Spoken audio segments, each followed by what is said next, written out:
জয় গুরু। এই বসেন বসেন বসেন, দেখতে দেন।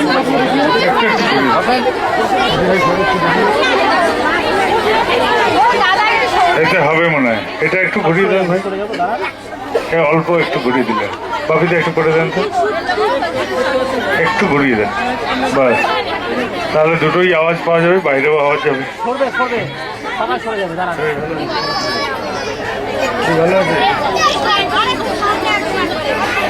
আমি দেওঘরে ঠাকুরের আশ্রমে থাকি। যে কোনো কারণেই হোক আমার কাজ সবচেয়ে কম হয়। আমার গুরুজনেরা অনন্ত কাজ করেন, আমার ভাইরা তারাও কাজ করে প্রচুর। আমার সহকর্মীদের তুলনাবিহীন কার্যক্রম। আমার যেহেতু কম হতো সেই জন্য আমি সমস্ত সহকর্মীদের সহযোগিতা নিলাম। বললাম যে আমি প্রত্যেকটা জনপদে যেখানে তারা বলবেন আমি যাব, আর সেখানে গিয়ে এই দীক্ষার কার্যক্রমে অংশগ্রহণ করব। দাদারা মায়েরা তারা যাজন করে মানুষ জোগাড় করে দেবেন, আমি দীক্ষা দেব। আর সেই সূত্র ধরে আজ আমার এই গঙ্গারামপুরে আসা। দেওঘর থেকে বেরোনোর 86 দিন হয়ে গেল। আজকে আপনাদের পাশে বালুরঘাটে গিয়ে আমার 4 লক্ষ দীক্ষা পূর্ণ হলো এই যাত্রায়। এবার এখান থেকে আবার নতুন যাত্রা শুরু হলো গঙ্গারামপুর থেকে। আমি দেওঘরে যেখানে থাকি সেখানে দিনের মধ্যে একটা সময় মানুষের সাথে কোনো না কোনো আলাপচারিতা করি, যদিও সময়টা যে প্রয়োজন মানুষের তার তুলনায় খুবই নগণ্য, তাও চেষ্টা করি ব্যক্তিগত বা সমষ্টিগত আলাপচারিতার। কিন্তু আমি যখন এই পরিক্রমায় বেরোলাম আমি বললাম যে আমার পক্ষে কারুর সাথে কোনো রকম ব্যক্তিগত আলাপচারিতা করা সম্ভব হবে না, কারণ এই পরিক্রমাটা দীর্ঘায়িত। আমার এখান থেকে এরপরেও আরো বেশ কিছুদিন বাইরে বাইরে ঘুরতে হবে। তো আমি কারোর সাথে কোনো ব্যক্তিগত আলাপচারিতা কোথাও করিনি, যা করেছি এই আওয়াজ দিয়ে, ধ্বনি দিয়ে। আমার চেনাজন হোক, পরিচিত জন হোক, ঘনিষ্ঠ হোক, দূরের হোক, যে যেরকমই ভাবুন, কিন্তু আমি সবার সাথে একই রকম ভাবে এই একই আচরণ করেছি। তাই আপনারা এটাকেই, যে আওয়াজে কথা বলছি, এটাকেই গ্রহণ করে নেবেন। প্রার্থনার পরে আমি প্রার্থনা করে ঘরে চলে যাব, আর দেখা হবে না। আবার কালকে যখন বেরোবো তখন বেরিয়ে যাব, এর মধ্যে আর দেখা হবে না। তাই যা কথা, যা দেখাশোনা এইটুকুর মধ্যে, ঠিক আছে? সবার আগে আমাদের যারা বিদ্যার্থীরা আছে, যারা পড়াশোনা করে বা বাবা মার ছত্রছায়া আছে, এরকমদের জন্য আমি কথা বলি। বিদ্যার্থীরা তোমরা জেনে রাখো, এর মতন সুবর্ণ সুন্দর জীবন আর কখনো আসবে না জীবনে, কখনো না। বাবা মার ছত্রছায়া থাকলে কি হয়, ছাদের চিন্তা করতে হয় না, খিদের চিন্তা করতে হয় না, পেটের চিন্তা করতে হয় না। আর আমরা কি করতে পারি, এই জীবনটার মধ্যে থেকে কিছু একটা নিজের জন্য আহরণ করে নিতে পারি। কি আহরণ করতে পারি? আমরা প্রত্যেকে এই বাবা মার ছত্রছায়া থাকতে থাকতে আমরা নিজেদের জীবনের জন্য, নিজেদের পেটের জন্য, নিজেদের পরিবারের জন্য কোনো একটা বিদ্যা আহরণ করে নিতে পারি, যা দিয়ে আমার ভবিষ্যতে আমার নিজের পেট চলে, আমার পরিবারের পেট চলে। বিদ্যা অর্জন করার জন্য দুটো জিনিসই লাগে মাত্র, একটা হচ্ছে একাগ্রতা, একটা হচ্ছে নিষ্ঠা। একাগ্রতা আর নিষ্ঠা থাকলেই বিদ্যা অর্জন সম্ভব। একাগ্রতা কিসে আসে? আনন্দের সাথে যদি বিদ্যা অর্জন করতে চাই তাহলে একাগ্রতা এসে যাবে। আর নিষ্ঠা মানে ঠাকুর বললেন নিঃশ্বাসে লেগে থাকা, যতক্ষণ না ফলের উদয় হচ্ছে ততক্ষণ লেগে থাকা। এইভাবে যাদের মনোভাব থাকে তারা বিদ্যা অর্জন শর্ট করে করে নিতে পারে।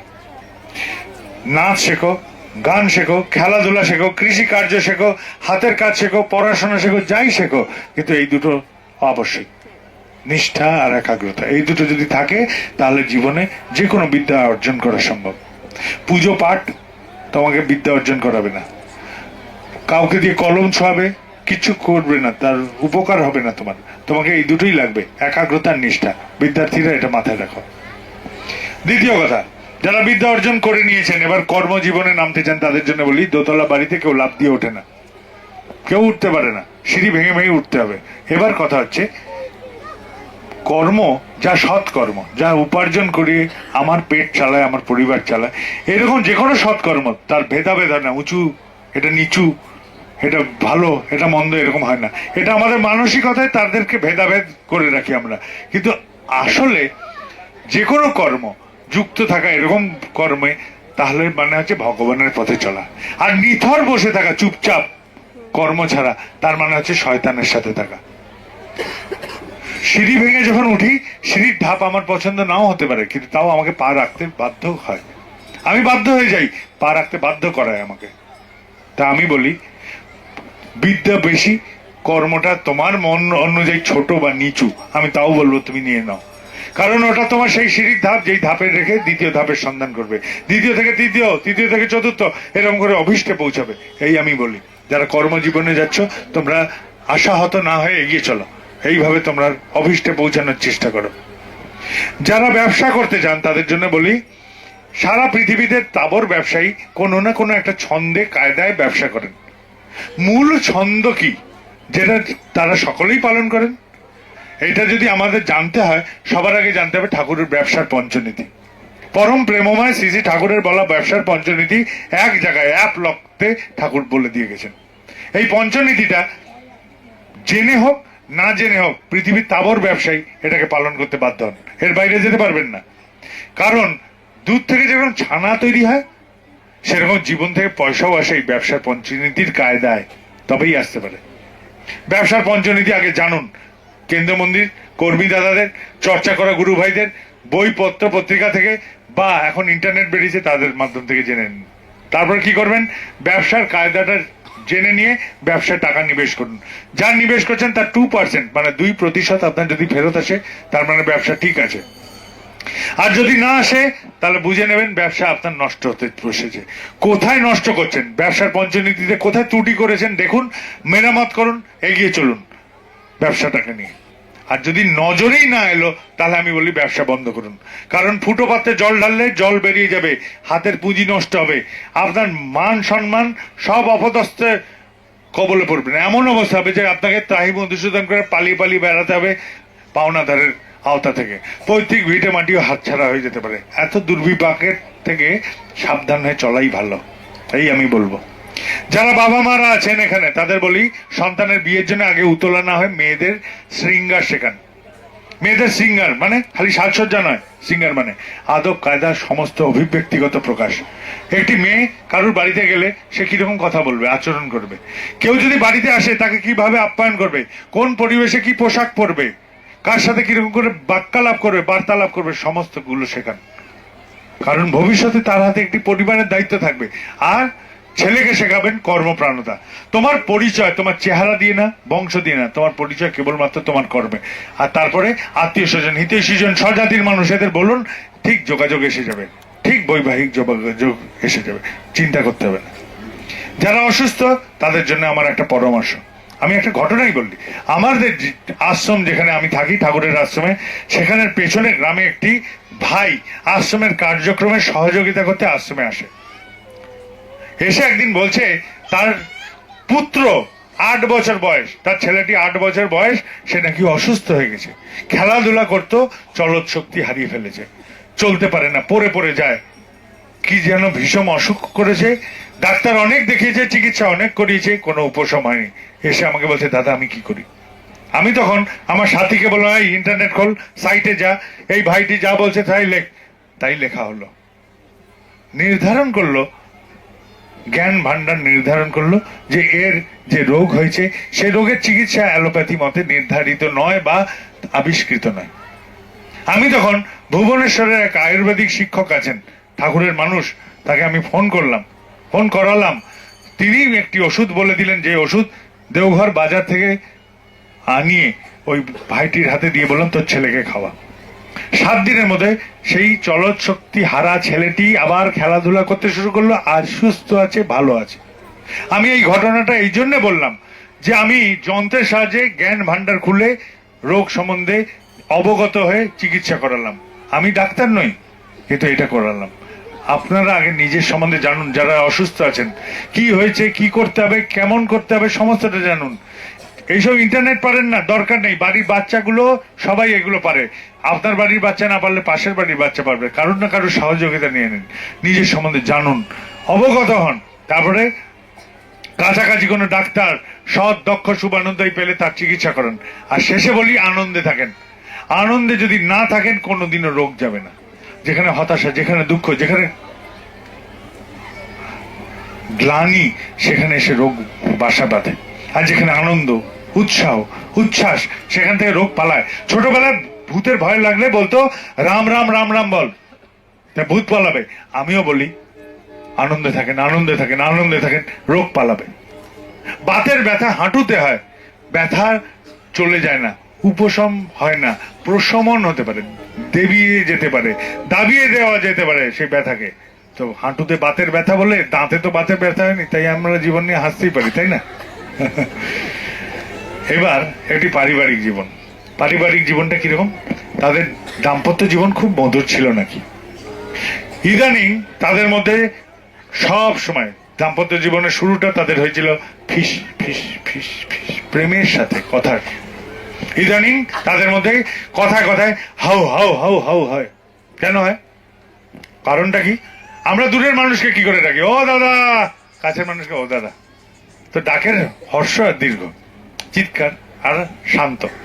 তো চিৎকার করে কখন? যখন দূরে থাকে। তাহলে এই দুটো মানুষের মন দূরে হয়ে গেছে, শরীরটা কাছে আছে কিন্তু মন দূরে হয়ে গেছে, তাই চিৎকার করে, ঝগড়া করে, অশান্তি হয়। এমন পর্যায়ে গেছে যে বুঝি বিয়েটা ভেঙে যেতে পারে। তখন বউটা এই বিয়েটাকে বাঁচানোর জন্য তার মনের আধাটাই অংশ প্রায় সে লুকিয়ে ফেললো। কেন? পূর্ণ মন নিলে স্বামীর সাথে ধাক্কা লাগছে, টকাটক লেগে যাচ্ছে, তাই আধা মন লুকিয়ে ফেললো। লুকিয়ে সে তার বিয়েটাকে বাঁচানোর চেষ্টা করা শুরু করলো। স্বামীও তদনুযায়ী তার মনের একটি টুকরো লুকিয়ে সেও চেষ্টা করা শুরু করলো। তার মানে দুটো খণ্ডিত মনের মানুষ তাদের বিয়ে রক্ষার জন্য চেষ্টা করছে। এই পরিবারের একটি রেওয়াজ আছে, সকলেই অন্যের কথা না ভেবে নিজের স্বার্থের কথা বলে। আমার এটা লাগবে, আমার এরকম লাগবে, আমার এই সময় লাগবে, সব সময় স্বার্থের কথা। স্বার্থ ছাড়া যেন কোনো কথাই নেই, ভালোবাসা বলে কোনো বস্তুই নেই। আর স্বার্থের পরিপূরণ হলে অতি অবশ্যই তারা কৃতজ্ঞতাও জ্ঞাপন করেন, থ্যাংক ইউ বলেন, ধন্যবাদ বলেন। এই স্বার্থের পরিপূরণে থ্যাংক ইউ বা কৃতজ্ঞতা জ্ঞাপনকেই তারা বুঝেন এটাই প্রেম। কিন্তু আমি তা বুঝি না। আমি বুঝি আমার স্ত্রী আমার রান্না বান্না করবে না, দেখাশোনা করবে না, তাও আমি তাকে ভালোবাসি। আমি বুঝি আমার স্বামী আমার খেয়াল খবর রাখবেন না, তাও আমি তাকে ভালোবাসি। আমি বুঝি আমার বাবা আমাকে কাপড় চোপড় দেবেন না, পয়সা করি দেবেন না, তাও আমি তাকে ভালোবাসি। স্বার্থ নেই, শর্ত নেই, তবেই ভালোবাসি। আমি এটাই বুঝি। তারা এই মতে এরকম ভাবে ভাবেন না। তাদের পরিবারের সবাই যখন একসাথে থাকে, কেউ খবরের কাগজ পড়ে, কেউ টিভি দেখে, কেউ মোবাইলে কথা বলে। শরীরগুলো বাড়িতে থাকলেও মন জগৎ খবরের কাগজ বাইরের, টিভি বাইরের, মোবাইলও বাইরের। কেউ ঘরে ঘরে পাশাপাশি বসে বসে মোবাইলে কথা বলে না, তাও বাইরের। তাহলে এদের সারা দিনে শরীরটা যখন ঘরে ফেরেও বা তারা মনটাকে ফেরাতে পারে না, মন বাইরেই আনন্দে খুঁজে নেওয়ার চেষ্টা করে। তাহলে এরা পরিবার বলে কি করে? এক পরিবার? এরা পরিবার হলোই বা কোথায়? বিচ্ছিন্ন দ্বীপের মতো বসবাস করছে নিজেদের বাড়িতে। এবার আমার প্রশ্ন, একটি বাচ্চা তাদের পরিবারে বলেছিল, বাবা আজ না বন্ধুরা সবাই লুকিয়ে লুকিয়ে সিগারেট খাচ্ছিল স্কুলে, আমিও খেয়ে নিয়েছি। বাপ ঘাবড়ে গিয়ে চিৎকার চেঁচামেচি করে এমন তাণ্ডব বকা দিল, ছেলে তো ছানা বড়া হয়ে গেল। আজও খায় হয়তো লুকিয়ে লুকিয়ে, কিন্তু বাবাকে আর বলে না। সরলতা ছেড়ে গিয়ে জটিলতা ঢুকলো, সে মন লুকাতে শিখে গেল। মেয়েটি বলেছিল উঠতি বয়সে, মা আমার ওই ছেলেটাকে পছন্দ হয়েছে। মা এমন তাণ্ডব করেছে শুনেই যে মেয়েটিকে এমন বকাঝকা করেছে, মেয়েটি আজও তার সাথে ইশারায় কথা বলে, নানা রকম আদান প্রদান চলে, কিন্তু মাকে আর বলে না। মন লুকাতে সেও শিখে গেছে। একটা বালতি জলে যদি একটা কাঁকড় টুকরো ফেলি কি হবে? কম্পন উঠবে। এই কাঁকড় যদি বড় নদীতে ফেলি বা সমুদ্রে ফেলি কি হবে? তরঙ্গ হারিয়ে যাবে। কেন? সেখানে জল রাশি বড় বলে। তাহলে এদের বাড়িতে এদের মনটা যদি একটু বড় হতো, তাহলে স্বামী স্ত্রীর ধাক্কা লাগতো না, সবার প্রথম। দ্বিতীয় কথা, বাচ্চাদের শিশু সুলভ ভুলগুলোকে এরা গ্রহণ করে নিরাকরণের সমাধান করতে পারতেন। নিজেদের বাড়ির সন্তানগুলোরই ভুল তারা গ্রহণ করে সমাধান দিতে পারছেন না, বাইরের কি করবেন? এই হলো তাদের চিত্র। ছেলেকে শেখায় এই বাড়িতে বসে বসে সব গুরুজনরা, সত্য কথা বলতে হয়। পাওনাদার এলে সেই ছেলেকে দিয়েই বলানো হয়, বলে দে বাবা বাড়িতে নেই।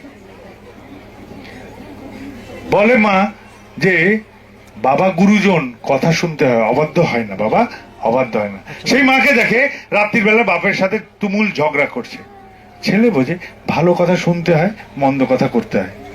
হতে চেয়েছিল জীবনে মৌমাছি, হয়ে গেছে গুয়ে মাছি। সে সমাজে আবর্জনায় বসে।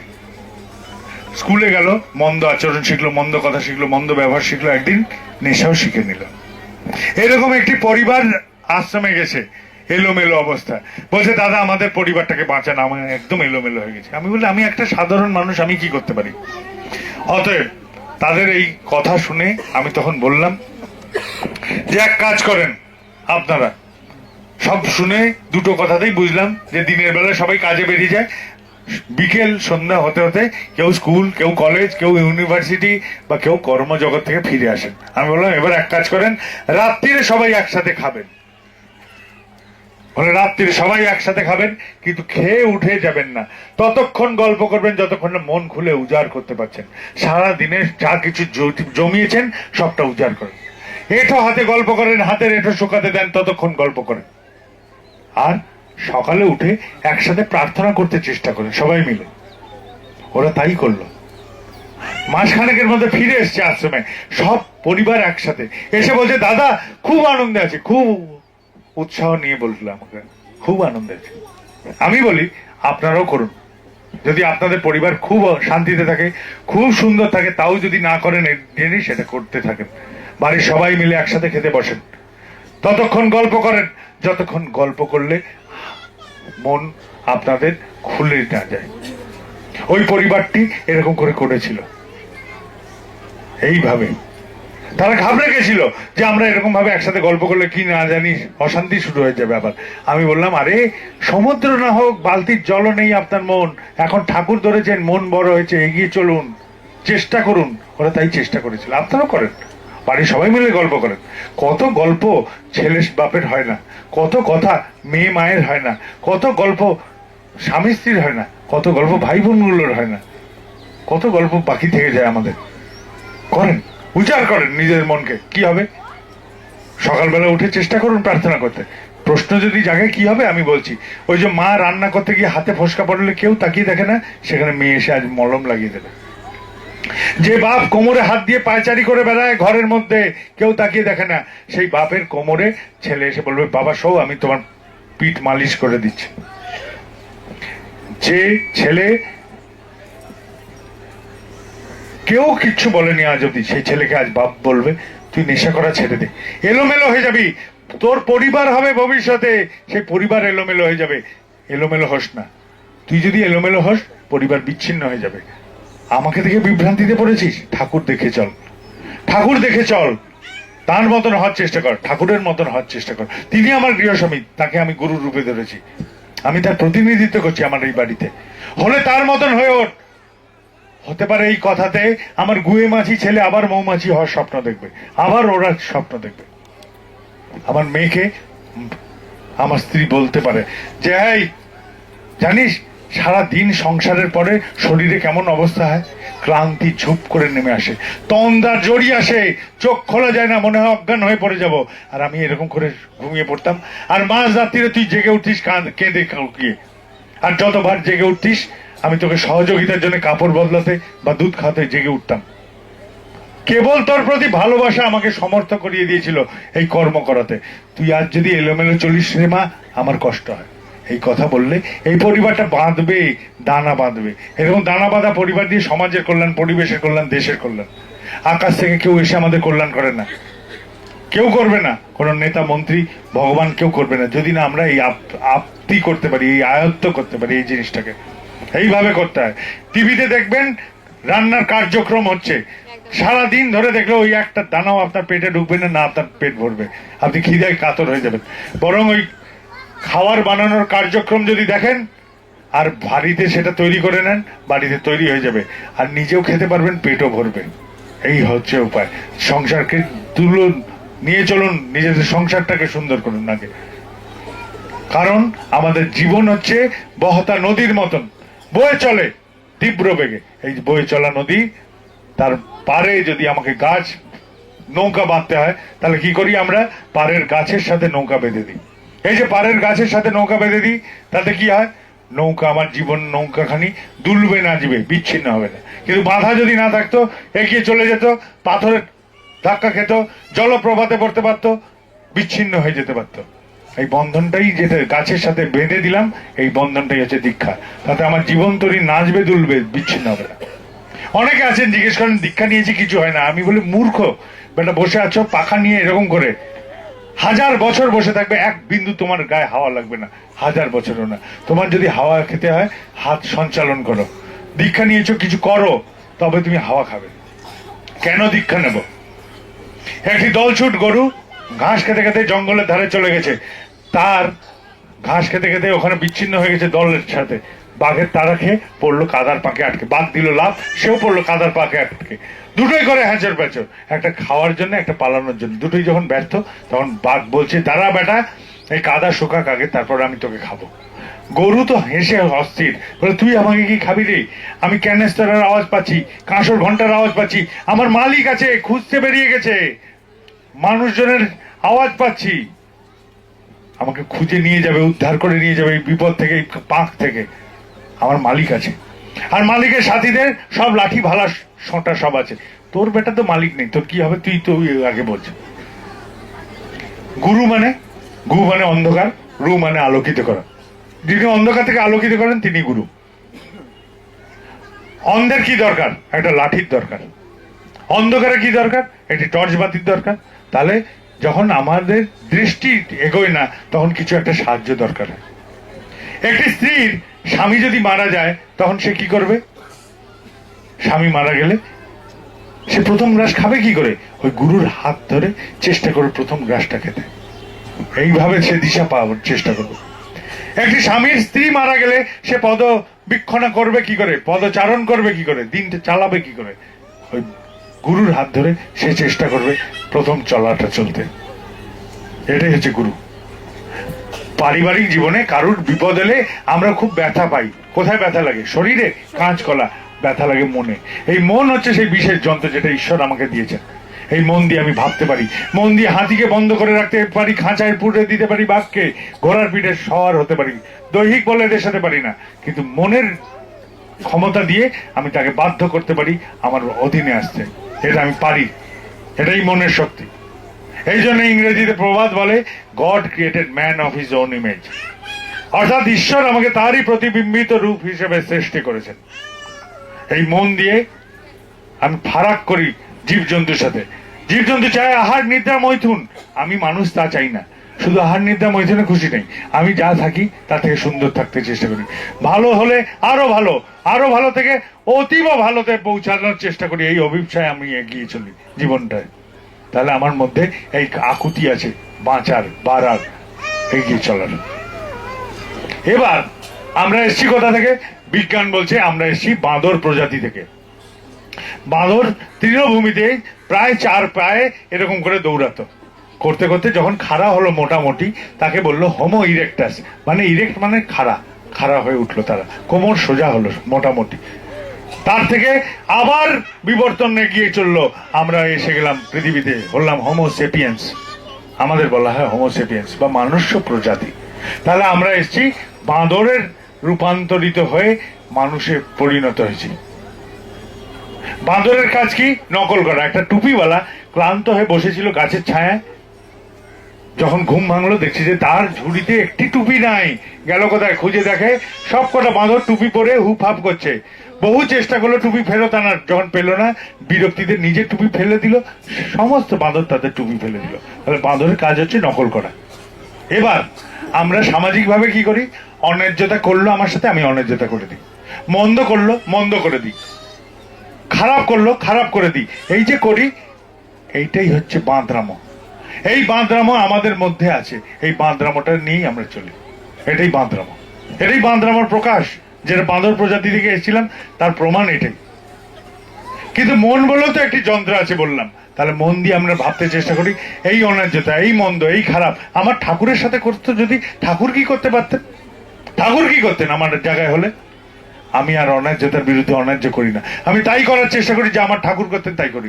মন্দের বিরুদ্ধে আর মন্দ করি না, তাই করার চেষ্টা করি যে আমার ঠাকুর করতেন। ওই খারাপের বিরুদ্ধে আর খারাপ করি না, আমি তাই করার চেষ্টা করি যে আমার ঠাকুর করতেন তাই আমি করার চেষ্টা করি।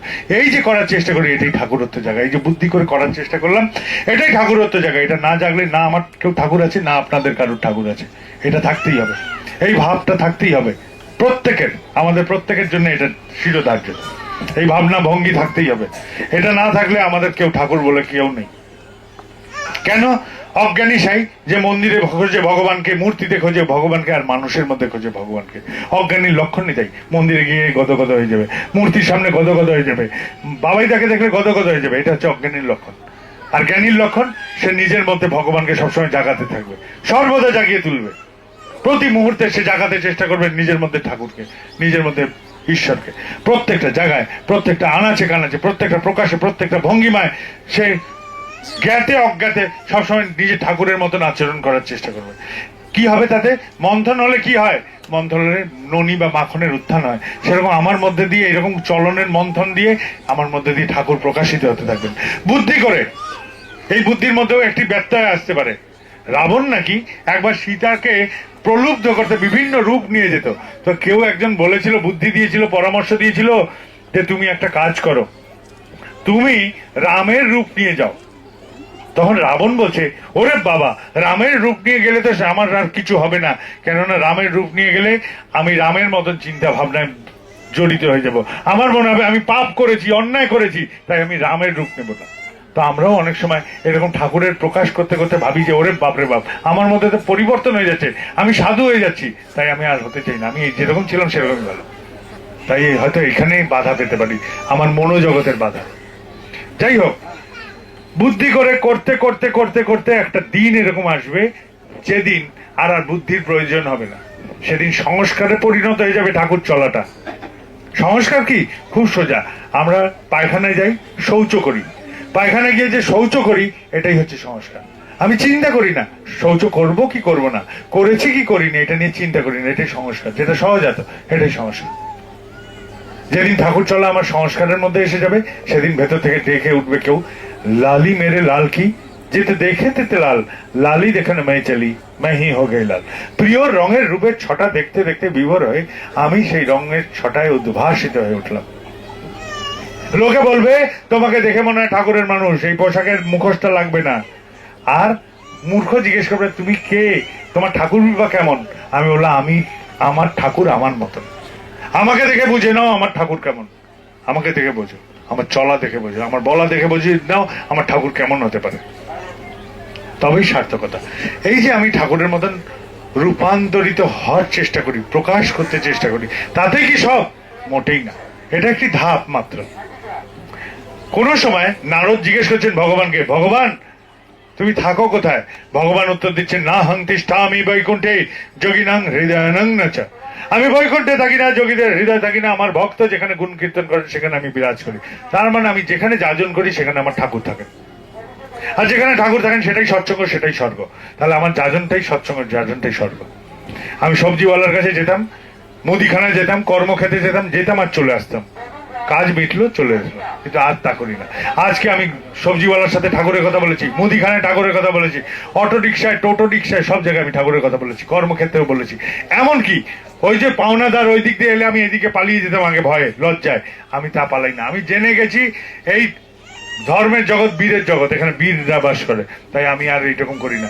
আমি তার কাছে আগে গিয়ে বলি বিনীত ভাবে, আপনি গালি দিতে হয়, আপনাকে যদি লাঞ্ছনা দিতে হয় দিয়ে নিন, আমি তাও আপনাকে দুটো ঠাকুরের কথা বলে দেবো। এই যে আমি ঠাকুরের কথা পরিবেশন করি সমাজের বুকে চারিদিকে, যেখানে যেখানে আমার প্রাণ নিয়ে যায়, তাতে সৎসঙ্গ হয়, স্বর্গ রচনা হয়। সৎসঙ্গ আর স্বর্গ রচনা করতে যে এগোই এই সমাজের বুকে, তাতে একটা বন্ধু বা মিত্রতা তৈরি হয় সমাজে। এই যে বন্ধু বা মিত্রতা তৈরি হলো সমাজে, এটাই হচ্ছে প্রিয় বান্ধবতা। কেন বললাম প্রিয় বান্ধবতা?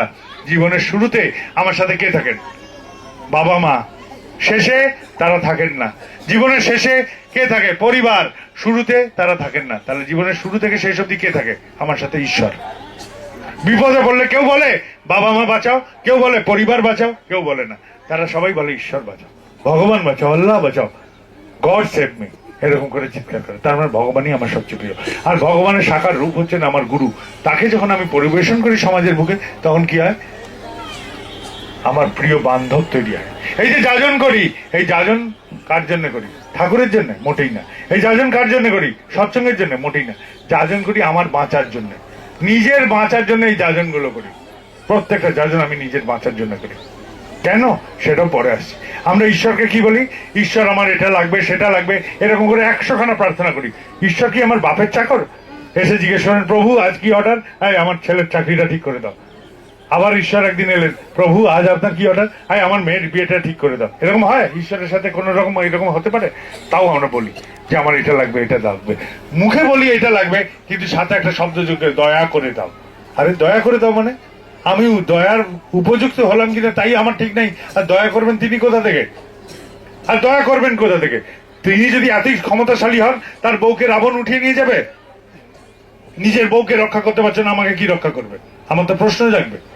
আমার তো প্রথম প্রশ্ন যে তুমি যদি এতই বড় মহান শক্তিশালী ঈশ্বর হও, তোমার বউকে তো রাবণ উঠিয়ে নিয়ে গেছিল, তুমি রক্ষা করতে পারো নি, আমাকে কি বাঁচাবে? যাও বা গেলে ঠিক আছে, ছল কপট করেছিল সমুদ্রের ধারে, তো এসে বললে না ছুমন্তর, এখানে একটা সেতু হয়ে যাক। তোমার তো কায়দা বেরোল না ওখান দিয়ে, ছুমন্তরের কায়দা, তাহলে তুমি ছুমন্তর করতে পারোনি। আমাদের মতন অগণিত প্রাণকে জোগাড় করে বলে গাছ ফেল, মাটি ফেল, কাঠ ফেল, তবে গিয়ে সেতু তৈরি হলো। আমাদের কর সেবা দিয়ে সেতু তৈরি হলো। তাহলে ঈশ্বর তুমি আমাদের উদ্বুদ্ধ করার জন্য করেছিলে, তাও মেনে নিলাম, কিন্তু যখন যুদ্ধক্ষেত্রে দেখালো রাবণের সাথে, তখন বললে না তো আমি ঈশ্বর, রাবণ তুই মরে যা। রাবণ তো বললো না, তোমাকে সেই যুদ্ধ করে হারাতে হলো। আমি ঈশ্বর নিজেকে আশীর্বাদ করছি, রাবণ মরে যা, মরলো না, যুদ্ধ করতে হলো তোমাকে। তাহলে কর্ম তুমিও মুক্ত হলে না। গ্লানি, হতাশা, সবকিছু যা আমার হয় জীবনে তাই তোমার হয়। পারাক কোথায়? আমি মূর্ছমান হয়ে যাই, আমি অবশ হয়ে যাই বিপদ দেখলে, আর তুমি পুরুষ আকার দিয়ে এগিয়ে চলো, তুমি থামো না। এই পুরুষ আকারটাই আমার শেখার দরকার। আমার তোমার কাছে আর কিছু শেখার নাই। ঈশ্বরের কাছে যদি শিখতে হয়, এই পুরুষ আকার শিখতে হয় যে হ্যাঁ আমি থামবো না, যতক্ষণ না ফলের উদয় হচ্ছে আমি থামবো না, আমি লেগে থাকবো। এটাই হচ্ছে ঈশ্বরের কাছ থেকে শেখার জিনিস মানুষের। এই পৃথিবীর নিয়ম বা বিধি হচ্ছে, এখানে যে আসবে তাকে করতে হবে, নিজেকে হতে হবে, তারপরে পেতে হবে। ঈশ্বর তুমি এই বিধানকে পালন করো নিচে, এখানে এসে তুমিও করো, তুমিও হয়ে ওঠো, তুমিও পাও। আর আমরা মানুষ করাটাকে বাদ দিয়ে দিই, হয়ে ওঠাটা তো আগেই বাদ। পাওয়ার লেলিহান আকাঙ্ক্ষায় আমি তোমার কাছে বলি এটা লাগবে, সেটা লাগবে, আমার ছেলের অসুস্থ, আমার বাবা অসুস্থ, এইসব কথা বলতে থাকি আকাঙ্ক্ষায়। তার মানে তোমাকে বললেও তুমি করবে না। ওই 4-5টাই পূরণ হবে আমার যদি এরকম ফালতু প্রার্থনা করি। তাহলে তো এই মাইকের স্ট্যান্ড, এই বাঁশখুঁটি, ওই গাড়ি ঘোড়া, সব এইগুলোর এই 4-5টা পূরণ করতে পারে, সেই ঈশ্বরও পারবে। তাহলে ঈশ্বরকে বলার দরকার কি? মাইকের স্ট্যান্ডকে বললে হয়, বাঁশখুঁটিকে বললে হয়, ওই গাড়ি ঘোড়াগুলোকে বললে হয়।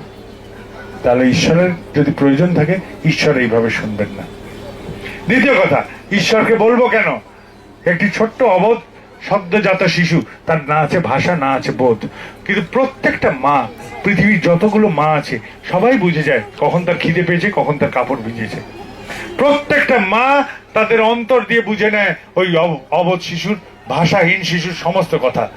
তাহলে একটি মা যদি বুঝতে পারে, তাহলে ঈশ্বর তুমি জানো না আমি তো তোমারই সন্তান, তুমি জানো না আমার কি লাগবে? তাহলে তুমি তো জানোই। তুমি যদি জানোই, তাহলে আমি বলি কেন? আমি বলি দুটো কারণে। একটা তোমার প্রতি সংশয়, যে তোমাকে আমি বিশ্বাস করি না তাই তোমাকে বলি। আর দ্বিতীয় সংশয় নিজের প্রতি। এমন অন্যায্য আচরণ কিছু করে রেখেছি মনের মধ্যে, যেটা আমি কাউকে বলি না, তোমাকে আমি জানাচ্ছি, সেই জন্য যাতে তুমি দয়া করে আমাকে একটু নজরে রাখো। গ্লানি আমার, তাই আমার সংশয়। তাহলে দুটো কারণেই সংশয় পড়ি, একটা ঈশ্বর তোমার উপরে, একটা নিজের উপরে, তাই আমি তোমাকে বলি। তাহলে ঈশ্বরকে বলার আবশ্যকতা নেই। একটি অবোধ সন্তান যদি নিজেকে সমর্পণ করতে পারে মায়ের কোলে, তাহলে ঈশ্বরের কাছে আমিও সমর্পণ করলে আমি তার দয়া পেয়ে যেতে পারি। তৃতীয় কথা, একটি গাছ ছিল, জাদু গাছ, কল্পতরু, জঙ্গলের ধারে কোথাও পড়ে থাকতো, কেউ জানে না কোথায় সে গাছ, কেউ জানে না।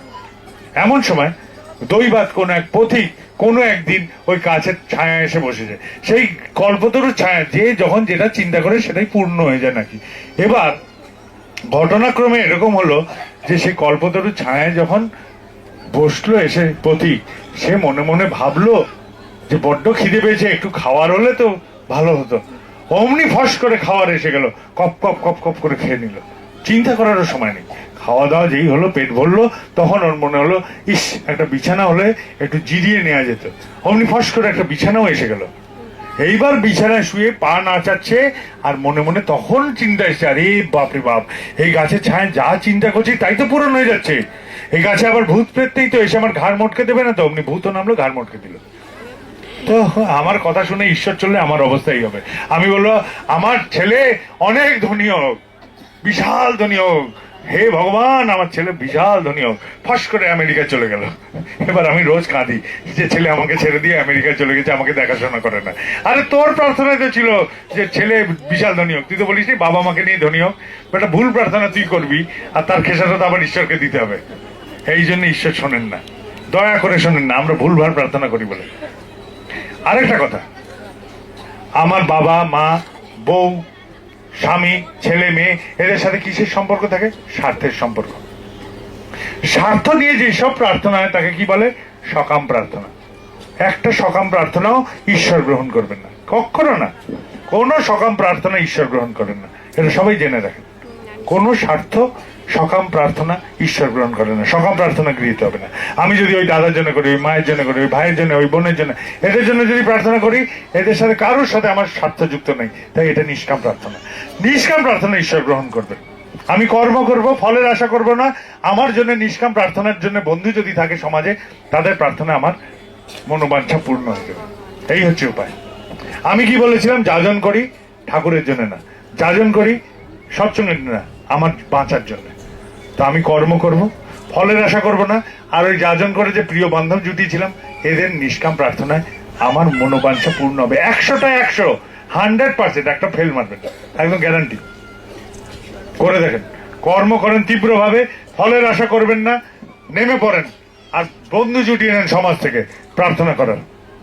কোনো কর্ম করে সবচেয়ে সস্তা কর্ম হচ্ছে যাজন।